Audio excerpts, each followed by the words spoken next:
তো এখানে কক্ষে ভোট কেন্দ্রে আপনার কোনো নাম নেই, কিছু নেই, তাহলে আপনি কি দায়িত্ব পালন করছেন? আপনি মিথ্যা বলছেন, এটা প্রমাণিত হয়েছে। না, না, মিথ্যা এখন আপনি বলছি না। বলেন, আপনি কি পরিচয় কি? আপনি সকাল থেকে এটা করছেন।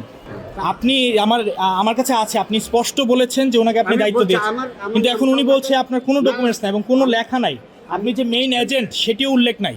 আপনি সকাল থেকে কাগজ নিয়ে দৌড়ছেন, এটা আমি কারণটা কি? আচ্ছা, তো আমি দৌড়াবো না, আমি দৌড়াবেন মানে আপনার দায়িত্বটা কি? না, আপনি না, আমি কি দায়িত্ব- দায়িত্বে? আমি যদি মেইন এজেন্ট হন আপনি অবশ্যই পারবেন আপনি অন্যান্য পোলিং এজেন্টকে আপনি তদারকি করার জন্য, কিন্তু ওনারা, আপনি বলেছেন যে ওনাদের কাছে আপনার কাগজ আছে, আপনি এটা বলেছেন। এখন ওনারা বললো কোনো ডকুমেন্টস নাই, এটাও মিথ্যা বলেছেন আপনি। না, আমি মিথ্যা বলিনি। আপনি বলেছেন, আমি মিথ্যা তাহলে কেন বলিনি। আপনাকে কোনো ডকুমেন্টস দেখাতে পারলো না?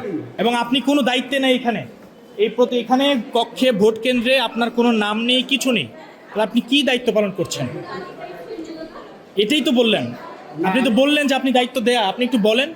এবং আপনাকে ওরা বলেছে আপনি এখানে পারবেন না নিচে চলে যেতে, এবং আপনি বলছেন দায়িত্ব দেওয়া, তাহলে বলেন এটা কি? চলে যাবো। মানে এটা কারণটা কি? আপনি কি করতে এসেছেন এখানে? কিন্তু চলে যাবো। চলে যাবেন, আপনি তো সকাল থেকেই এটা করছেন আপনি। যেহেতু এই পোলিং এজেন্টের আমি সময় মতো একটা বিঘ্ন ঘটছে, সে কারণে তো না তো সেটা তো আপনাকে দায়িত্ব নাই, আপনি মিথ্যা বলছেন, এটা প্রমাণিত হয়েছে। না, না, মিথ্যা এখন বলছি আপনি না। বলেন, আপনি কি পরিচয় কি? আপনি সকাল থেকে এটা করছেন।